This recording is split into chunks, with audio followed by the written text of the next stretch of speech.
Donc nous allons travailler sur la fiche formative grandeur et mesure R de parallélogramme et de triangle.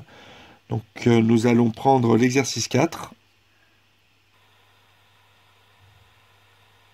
Donc l'exercice 4 qui est sur la fiche formative. Donc c'est le premier exercice sur la page intérieure en haut à gauche. Voilà, donc je vous demande de le recopier. Donc voilà, ici j'ai repris l'exercice. Donc je vais faire deux exemples pour que vous voyez comment on procède. Donc je vais commencer par le petit a. Donc on a le parallélogramme ABCD. Donc on a vu en classe que pour calculer l'aire d'un parallélogramme, il fallait connaître une base et une hauteur associée.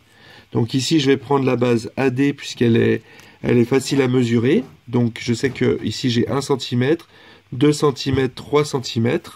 Donc je reporte dans le tableau la longueur de la base AD qui est égale à 3 cm. Donc j'oublie pas les unités. Ensuite je repère ici la hauteur. Donc la hauteur, donc il y a plusieurs façons de l'obtenir.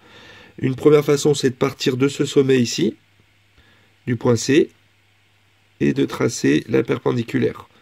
Donc ici, bien sûr, je peux me mettre des lignes de cahier, mais j'aurais pu la trouver ici ou ici. Hein, il y a plusieurs endroits.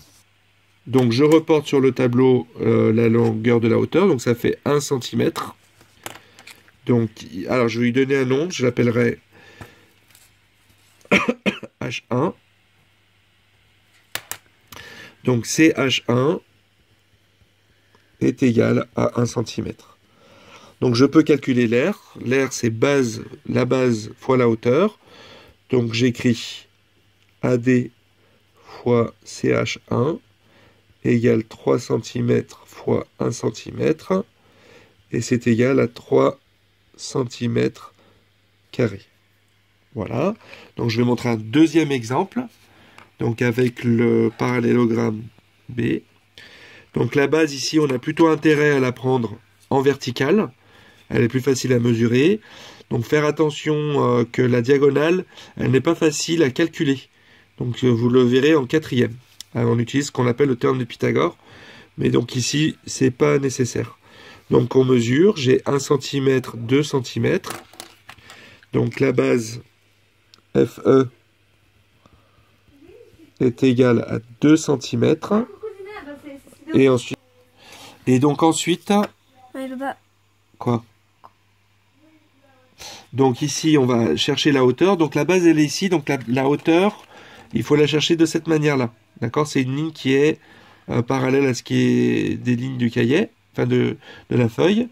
Donc je vais chercher le sommet H et je trace la hauteur. Voilà, et je mesure. Donc ça fait 1 cm, 2 cm. Donc je vais donner le pied de la hauteur, je vais l'appeler H2. Donc ici j'ai H2 qui fait donc 2 cm. Je peux donc calculer FE fois H2.